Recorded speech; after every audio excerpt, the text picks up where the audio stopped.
Hannibal Gaddafi is free. Can the Gaddafi family rebuild Libya?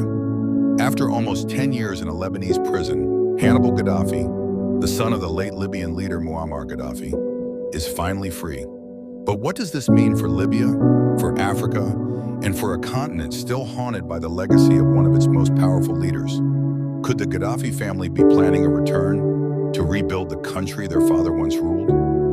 In November 2025, the Lebanese government unexpectedly released Hannibal Gaddafi after nearly a decade behind bars without trial. His arrest was tied to the disappearance of Lebanese cleric Musa al-Sadr, a mystery dating back to 1978, long before Hannibal was even old enough to understand politics.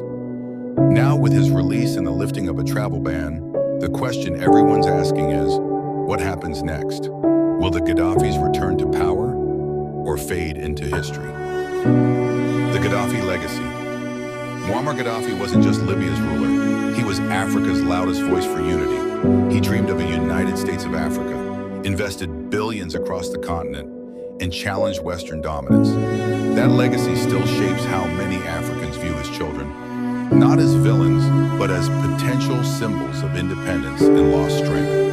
Hannibal's lost years. Hannibal's decade in Lebanese custody became a human rights controversy.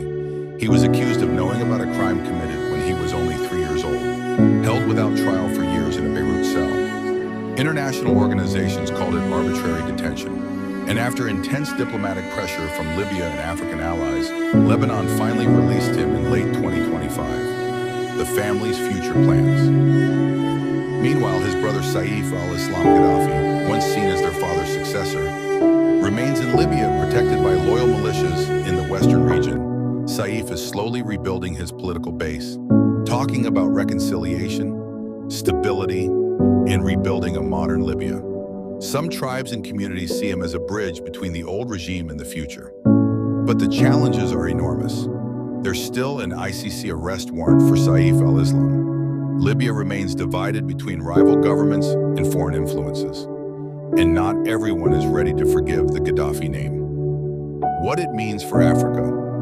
Across Africa, Hannibal's release is being seen as a symbolic moment. Many African leaders quietly see it as a small victory for sovereignty, proof that African diplomacy can still influence international outcomes. It also reopens the door for Libya to reconnect with its African roots: trade, energy, migration, and infrastructure. Could this mark the beginning of Libya's comeback as a continental power? Possibly, but only if unity replaces old divisions. Hannibal Gaddafi's freedom is more than one man's story. It's a reminder that history never really ends. Libya's scars from 2011 are deep, but so are its resources, talent, and potential. If the Gaddafi family, especially Saif al-Islam and Hannibal, truly want to rebuild, they'll have to do it not as rulers, but as partners in healing a nation. What do you think? Should the Gaddafi family play a role in Libya's reconstruction? Or should the country move on entirely? Drop your thoughts in the comments below. Don't forget to like, subscribe, and share this video if you want more deep dives into African and Middle Eastern geopolitics. I'm your name, and this was a closer look at Hannibal Gaddafi's release and Libya's uncertain future.